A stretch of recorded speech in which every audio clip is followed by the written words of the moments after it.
Hey everybody, welcome back to the Print 3D channel. Today is November 20th, and that means day 324 of the 3DP 365 project.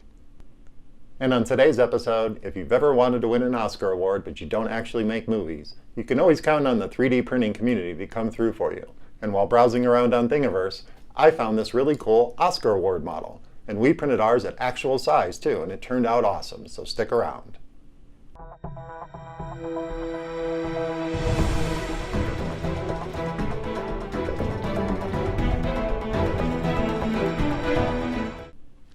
Hey everybody, welcome back, and thank you for joining me here for day 324 of the 3DP 365 project. At the end of the year, an award's handed out for the best of the best in motion pictures and all the supporting staff that really helps make film come to life. And that's the Oscar Award. And once I saw this up on Thingiverse, I knew I had to print it. And I really wanted to print it in two colors, but I don't have any gold filament, because it would be really cool to print the base in black and then obviously the statue in gold to really match the Oscar Award itself. And we actually printed ours at actual size. I went out and looked up to find out how big the Oscar Award actually is. And it's 13.5 inches tall, which is actually pretty big. I was actually kind of surprised how big this is. So this is 340 millimeters, which is equal to 13.5 inches of build volume. And I did have to scale it up just a little bit to get to that size. The print itself, it turned out awesome. I am super happy with the results. It really turned out really good. I did use a little bit of support material, and I have the support material right here, and it actually broke away perfect. It sits right here, and I did it just for the hilt of the sword only. I didn't need support material anywhere else. There are a few other places that I did think about adding support material to the model, but I decided against it because I know my gMax is pretty dialed in as far as cooling goes. And it was a good choice too, because it probably would have marred up the model. I would have used some support material here under the elbows if I could really manage to get it in there, because there's plenty of build area here down on the base of the statue's base itself, where you can put support material to build itself up. And since Simplify 3D has those interface layers, it always breaks away really clean. And considering this was set right here, so there would be support material scarring on the top of the foot, but as you can see, there is no scarring whatsoever. So that's those interface layers that Simplify 3D lays down before it starts building the actual support material. And then it also does some more of those interface layers when it gets underneath whatever you're going to support. And it usually breaks away real clean. It usually doesn't leave any scarring, and it didn't. And there were some areas here along the thigh of the model where it was actually touching, and those came away really clean too. There's just a few little wisps there. And we downloaded this model from Thingiverse, and once we had it downloaded, we sent it over to Simplify 3D for slicing. In Simplify 3D, I used multiple processes. And my theory behind that was I wanted to save a little bit of print time, because it is a long print. It is an 11-hour print, even with my multiple processes at a 0.2 millimeter layer height.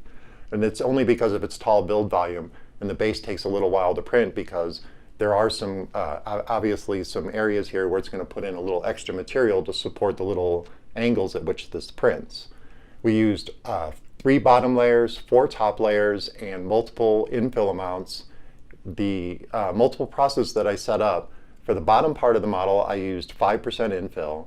When we got near the top here, I changed it over to 10% infill just to make sure I would have a nice top layer here. And then I turned off the infill all the way up to the shoulder area, and then I turned it back on for 10% infill. And that was the only real process that I added using multiple processes. I didn't want to change any speeds or anything else. I figured everything that I had set up was good. I just wanted to save a little plastic, and I did want to make them hollow because there was no areas that needed top layers on the model part here that would require any kind of interior infill. And I thought I should just add a little bit for the shoulders, only because this is a really steep angle. And I wanted to make sure the top of the head came out and it didn't collapse, because sometimes that happens when you don't use any infill on models with more round surfaces. But the print itself, it took just over 11 hours, 11.5 hours to print. And we printed it out at 40 millimeters per second for the entire print, which I thought was a pretty safe speed. And the support material, like I said, it broke away super easy. It was just actually sitting in here, and I just wiggled it a little bit and it came right off. So that was really good. And like I said about the print, it is pretty much perfect. There were a lot of little wisps, and while I was watching the print, I was able to figure out what that was. And that's not anything I think it's a retraction setting, but I don't think I'm going to mess with it too much because I've already got my retraction settings kind of dialed in. I printed a lot of things with a lot of retraction lately, and that detail came out fine, and we didn't have any extruder problems.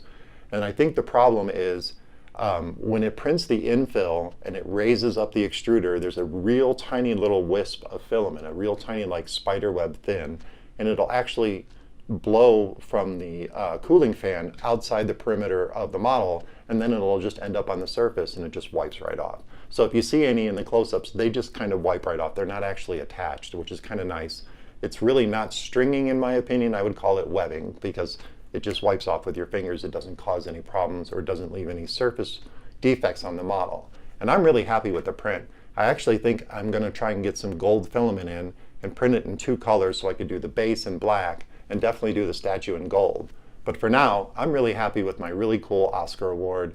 It's a really cool model. It's actual size. We did use Matter Hacker's Standard Series PLA in green, and I thought printing it in green, an Oscar award in green, was a good idea because I thought it would be cool to kind of show a little love to the visual effects community in the film industry, because a lot of times they're overlooked when it comes to Oscar awards. There's only a few categories, and almost every single movie has visual effects in it, and they should be recognized more, so they should get their own green Oscar.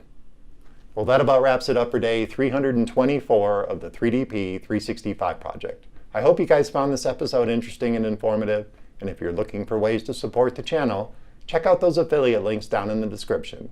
And of course, don't forget to subscribe to the channel, comment, like, and share those videos, and I'll see you guys tomorrow.